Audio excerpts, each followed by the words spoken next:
Bonjour à tous, bienvenue sur ma chaîne Grand Club FCB. Si vous êtes nouveau sur ma chaîne, n'hésitez pas à vous abonner. Malgré son énorme dette, le Barça a refusé de vendre Frenkie de Jong, 26 ans, cet été contre 100 millions d'euros. Dans le rouge financièrement, le FC Barcelone n'a pas paniqué pour autant lors du dernier mercato. Présent à l'Assemblée Générale du jour, le président Joan Laporta a notamment rappelé que le club a eu l'opportunité de vendre Frenkie de Jong pour 100 millions d'euros. Nous n'avons pas voulu accepter la proposition afin de ne pas perdre une partie de notre potentiel, Frenkie étant un joueur clé. Xavi juge en effet le néerlandais indispensable dans son système de jeu, d'autant plus depuis le départ de Sergio Busquets en MLS. Le club à l'origine de cette offre XXL n'a pas été dévoilé, mais on sait que l'ancien milieu de terrain de l'Ajax Amsterdam a longtemps été dans le viseur de Manchester United, de Chelsea et du Paris Saint-Germain. Javi Galán, recrue récente de l'Atlético de Madrid, pourrait rejoindre le FC Barcelone en janvier.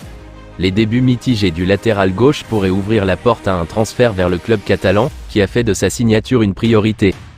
Javi Galán, nouvellement arrivé à l'Atlético de Madrid, n'a pas connu les débuts escomptés dans sa nouvelle équipe. Cette situation a suscité l'intérêt du FC Barcelone, qui envisage de renforcer son effectif pendant la prochaine fenêtre de transfert en janvier. Le latéral gauche, qui a rejoint l'Atlético en provenance du Celta Vigo lors du mercato estival, a eu du mal à s'imposer comme titulaire sous la direction de l'entraîneur Diego Simeone. Les performances en dents de scie de Galán dans le système de jeu de l'Atlético ont soulevé des questions quant à son avenir au club.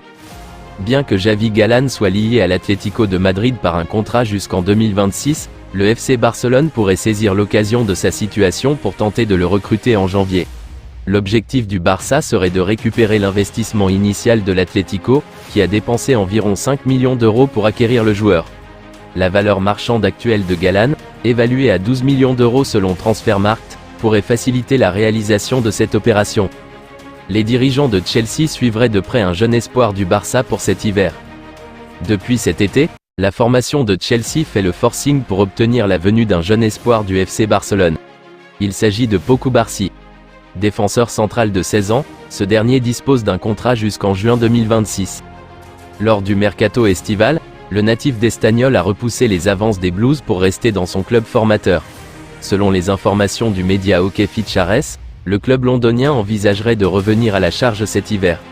Actuellement, l'international U17 ibérique évolue avec la réserve où il a participé à 5 rencontres de championnat. La réunion de l'Assemblée des socios du FC Barcelone a connu un moment tendu lorsqu'un des socios.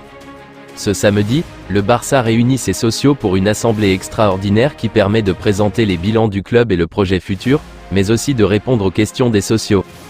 Et justement, l'un des leurs, Jaume Llopis, souvent critique dans la presse sur la question économique, a pris la parole pour exprimer ses inquiétudes et critiques envers la direction actuelle du club. Enric Masip, conseiller du président, a même tenté de mettre fin à son discours, mais Llopis a résisté. C'est alors que le président du Barça, Joan Laporta, a pris la parole pour répondre de manière directe et incisive. Laporta a défendu le travail acharné de son équipe pour redresser le club et a souligné que les décisions prises étaient dans l'intérêt à long terme du Barça. Il a également reproché à Llopis de s'exprimer de manière catastrophiste dans les médias, tandis que lui et son équipe se concentrent sur l'action concrète. Nous travaillons, vous parlez dans les médias, a notamment lâché le président barcelonais. Le président a affirmé que le club était sur la bonne voie, citant des transferts récents et l'amélioration de la situation financière. Cependant, cette confrontation souligne les tensions au sein du club. Dans quelques années, un nouveau Camp Nou sera officiellement inauguré. Une vidéo incroyable présente la future enceinte. Depuis le début de saison, le Barça évolue dans le stade de Montjuïc, poussé en dehors de son Camp Nou habituellement pour une bonne raison. À l'image de Santiago Bernabéu, qui a été totalement rénové, le Camp Nou se fait aussi une seconde jeunesse pour une inauguration complète en 2025, même si les Barcelonais retrouveront une enceinte encore en travaux au terme de la saison. Une merveille pour 2025 ? Mais les supporters du Barça peuvent déjà se faire une idée plus précise de ce que le Camp Nou sera au début de la saison 2025 à 26. Le club Blaugrana, en marge d'une assemblée de socios ce samedi, a dévoilé une vidéo pour présenter son nouveau stade. Et sans surprise, c'est une merveille qui s'annonce du côté de la Catalogne. Je vous remercie d'avoir regardé ma vidéo, n'hésitez pas à vous abonner pour plus de contenu similaire.